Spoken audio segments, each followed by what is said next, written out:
Lord. ప్రభు అయిన యేసుక్రీస్తు నామములో ఈ కార్యక్రమాలు వీక్షిస్తున్న మీ అందరికీ మా పరమ యెరూషలేము మినిస్ట్రీస్ ద్వారా హృదయపూర్వకమైన వందనాలు తెలియజేస్తున్నాం. పరిశుద్ధ లేఖనములో నుండి కీర్తన గ్రంథం 59వ కీర్తన 10వ వచనం. నా దేవుడు తన కృపలో నన్ను కలుసుకొనెను, కోరుకొని పోవుచున్న వారికి సంభవించిన దానిని దేవుడు నాకు చూపించును.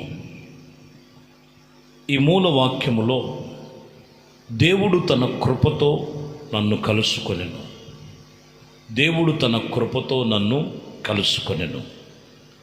చూడండి, దేవుడు కృపావాత్సల్యత గలవాడు, దేవుడు కృప చూపించగలిగిన వాడు. ఆయన కృపతో మనల్ని కలవాలి. అందుకనే మోషే కూడా అంటారు కదా, ప్రతి ఉదయము మీ కృపతో మమ్మల్ని ఉత్సహించి సంతోషింపచేయి. మా దినములంతా కూడా మేము ఉత్సహించి సంతోషిస్తాం. దేవుడు కృప లేనిదే మరొక దినము మనకి లేదు మన జీవితాల్లో, మానవ జీవితాల్లో. కాబట్టి నా దేవుడు తన కృపలో కలుసుకోవాలి. ఆయన కృపలో ప్రతి మనిషిని కలుసుకొనడానికి ప్రభు ఇష్టపడుతున్నారు. కానీ ఆయన కృప కొరకు ఎదురు చూసి ఆయన కృపలో నిలిచేవారు ఎందరో గమనించాలి. ఎందుకంటే యోహాను రాసిన సువార్తలో 1వ అధ్యాయంలో 17వ వచనములో మీరు చదివితే, ధర్మశాస్త్రము మోషే ద్వారా అనుగ్రహింపబడును, కృపా సత్యములు యేసుక్రీస్తు ద్వారానే కలుగును. ఇప్పుడు కృప యేసయ్య ద్వారానే కలిగింది. కృప కలిగిన కాలం ఇది. ఆయన కృప చూపిస్తున్నాడు. ఇంకా మారుతారేమో, ఇంకా నా వైపు తిరుగుతారేమో, ఇంకా తమ మనసును మార్చుకుంటారేమోని కృప చూపిస్తున్నటువంటి దేవుడు. మోషే ద్వారా ధర్మశాస్త్రం వచ్చింది, యేసుక్రీస్తు ద్వారా కృపా సత్యములు యేసయ్య ద్వారా వచ్చింది. మరి ఆ కృప కొరకు మనము ప్రతి ఒక్కరం ఎదురు చూసినట్లయితే దేవుడు కృప, ఇదిగో ఆయన కృపలో ప్రతి ఒక్కరిని కలుసుకొనడానికి ఆయన ఇష్టపడుతున్నటువంటి విషయాలను మనము చూడవచ్చు. ఎందుకంటే కొంతమంది ఆయన కృపకు కొన్ని దూరం అయిపోయి, హెబ్రీయులకు రాసిన పత్రికలో 10వ అధ్యాయంలో 39వ వచనములో మనం చూడవచ్చు. అయితే మనము నశించుటకునే వెనుకకు తీయవారము కాము, కానీ ఆత్మలు రక్షించుకున్నట్టుకు విశ్వాసము గలవారమై ఉన్నాము. పౌలు గారు అంటాడు, కొందరు ఏం చేస్తున్నారంటే నశించిపోవటానికి వెనక్కి తీస్తుంటారు. దేవుడు కృపకు దూరం అయిపోయి, దేవుడు వాక్యానికి విరోధముగా, ప్రభు చెప్పిన మాటలకు విరోధముగా తప్పిదములు చేస్తూ, పాపములు చేస్తూ, లోపములు ఉండి అదొక ఎంజాయ్మెంట్గా, అదొక లోక సంబంధమైనటువంటి వాటిని వెనకకు తీస్తూ ఎవరు చెప్పారులే అని ఇక్కడ పౌలు గారు చెప్తున్న మాట, అయితే మనము నశించుటకుని వెనకకు తీయవారము కాము, కానీ ఆత్మలు రక్షించుటకున్న విశ్వాసము గలవారమై ఉండాలి. మన ఆత్మను రక్షించుకునే వారమై ఉన్నట్లయితే విశ్వాసముతో ఉండాలి. అప్పుడు ఏ విషయంలో కూడా వెనకకి తీయబడము. వాక్యము చెప్తున్న మాట, దేవుడు వాక్యములో రాస్తున్నటువంటి మాటలు ఇవే, మనతో మాట్లాడుతున్న మాట ఇదే.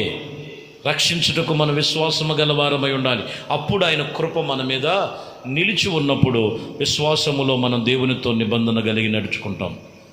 హెబ్రీయులకు రాసిన పత్రికలోని 7వ అధ్యాయం 2వ వచనములో మీరు చదివితే, ఎవడు కలుసుకొని అతనిని ఆశీర్వదించునో, ఎవనికి అబ్రహాము అన్నిటిలో 10వ వంతు ఇచ్చునో, ఇక్కడ మీరు గమనించాలి. ఎవరిని కలుసుకొని ఆశీర్వదించాడు? ఎవరో అబ్రహాము ఎవరికి 10వ వంతు ఇచ్చాడు? మీరు గమనించాలి. ఎవరిని కలిశాడు దేవుడు? అబ్రహామును కలిశాడు. అబ్రహామును కలిసి అతన్ని ఆశీర్వదించాడు.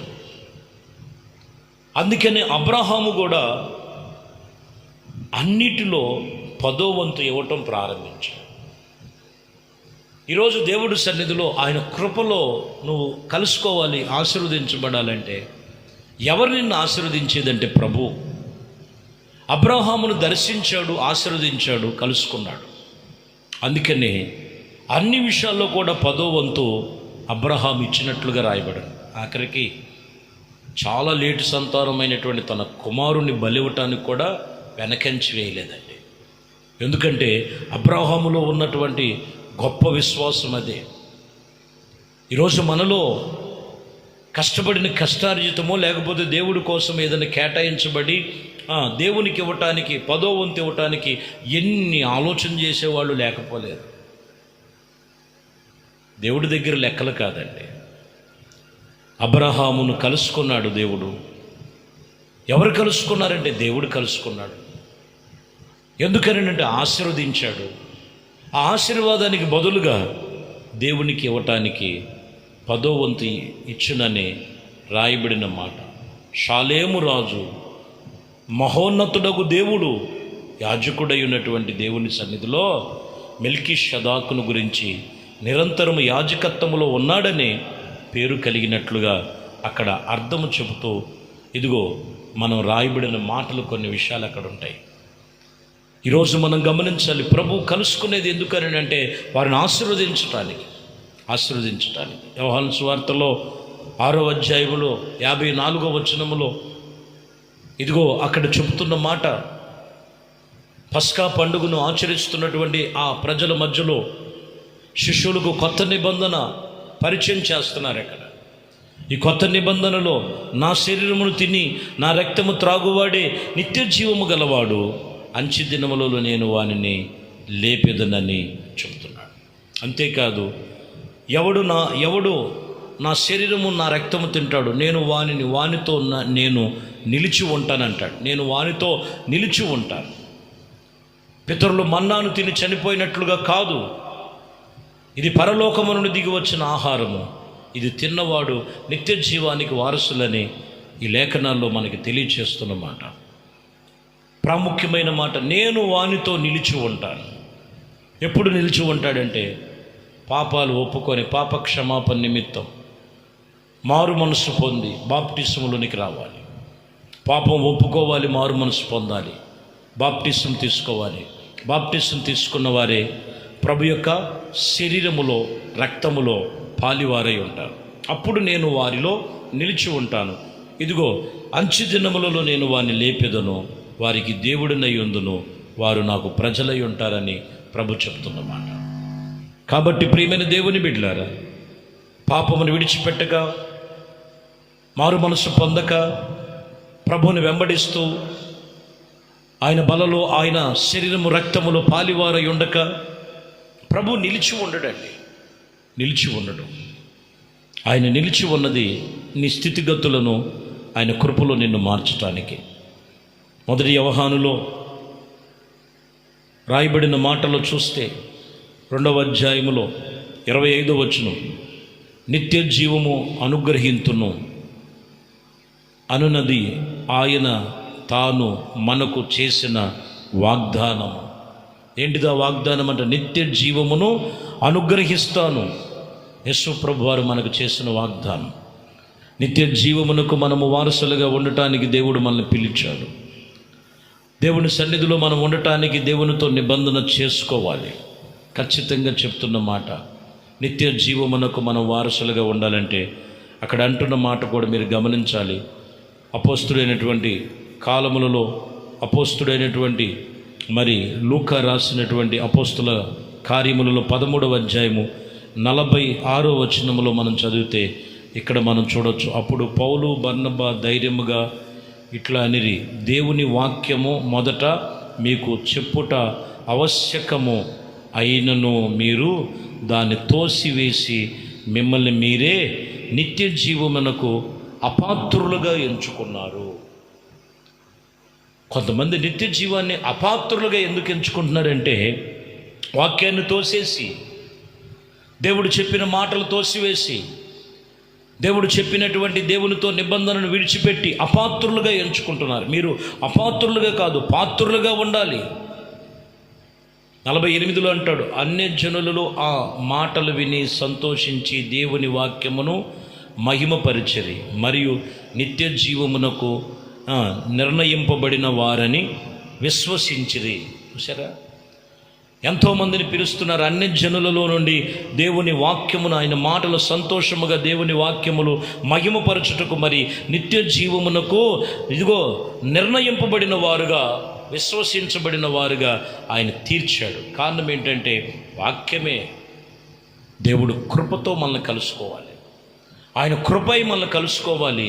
నిత్య జీవము వాక్యము సన్నిధిలో దేవుడు చెప్పిన మాటల ప్రకారంగా నడుచుకోవాలని వాక్యం ఇక్కడ మనకి తేటగా తెలియజేస్తున్నటువంటి మాట. కాబట్టి ప్రియమైన దేవుని బిడ్డలారా, దేవుని మాటలు ఈరోజు ఇదిగో జీవ గ్రంథములో ఉన్న దేవుని మాటల చేత, లేఖనములు సెలవిచ్చినటువంటి మాటల చేత ఇదిగో దేవుడు కృపతో నిన్నో కలుసుకోవాలంటే, ఒకటి ధర్మశాస్త్రము దేవుని వలన కలిగి, మరి మోషే వలన కలిగింది.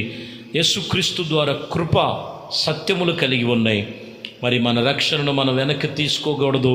లోక సంబంధమైన విషయాలు ఈ రోజుల్లో మనం చూస్తే ఆశీర్వాదము దేవుడి సన్నిధిలో ఉన్నది. ఆశీర్వదించడానికి దేవుడు నిన్ను కలుసుకుంటున్నాడు. వాక్యమును నిరార్థకము చేయొద్దు, వాక్యాన్ని తోసివేయొద్దు. వాక్యమును బట్టి నువ్వు అనుసరించి నడుచుకో. కృపతో నిన్ను కలుసుకొని ఆ కృపలోనే ఆరోగ్యం ఉంది, ఆశీర్వాదాలు ఉన్నాయి, దీవెనలు ఉన్నాయి, అనేకమైన మేలులు దేవుని సన్నిధిలో కృపలో ఇమడబడి ఉన్నాయి. ఆయన కృపకు నీవు దూరం అయిపోయి ఉన్నావేమో ఒక్కసారి జ్ఞాపకం చేసుకొని ప్రభు సన్నిధిలో వాక్యం విన్న దాన్ని బట్టి ఏది నీలో లోపము బలహీనతలు ఉన్నాయో వాటిని బట్టి ప్రభుతో నిబంధన చేసుకో. అట్టి కృప మీకు ప్రభు వలన ఆయన సరిచేయబడి కార్యములు పొందుకుందురుగాక. ప్రార్థన. పరిశుద్ధుడా, ప్రేమ కలిగిన తండ్రి, దయగలిగిన మా ప్రభువా, మీ శ్రేష్టమైనది పరిశుద్ధ నామమును బట్టి మీకు వందనాలు, స్తుతులు, స్తోత్రాలు చెల్లిస్తున్నాం. మీ కృపా దయ సంకల్పమును బట్టి ఇదిగోనైనా మరి ఈ ఉదయకాలము మీ కృపలో మేము కలుసుకొని, మీ కృపలో మేము తీర్చబడి, మీ కృపలో మేము ఆశీర్వదించబడినట్లుగా ఆత్మచేత అభిషేకించి మీరు సహాయము దయచేయమని సమస్తమును మీ చేతులకు అప్పగిస్తూ, సమస్త కార్యములు మీ కృపలో జరిగిస్తూ, మీ కార్యముల చేతనైన ప్రతి ఒక్కరిని భద్రపరిచి, ఆత్మీయతలో స్థిరపరిచి, ప్రతి కార్యములు జరిగించమని, ఘనత మహిమ ప్రభావాలు మీకే పొందుకోమని, ఎవరూ మీకు దూరము కాక, అన్యజనులో కలవక, విశ్వాసాన్ని తోసివేయక, ఆత్మీయతను జాగ్రత్తగా కాపాడుకొని మీ కృపకు పాత్రులుగా దీవించమని యేసుక్రీస్తు నామములో ప్రార్థించి వేడుకొనుచున్నాము తండ్రి. ఆమేన్. ప్రభు మిమ్మల్ని దీవించి ఆశీర్వదించునుగాక. ఆమేన్. దేవునితో వచ్చిన పరిశుద్ధ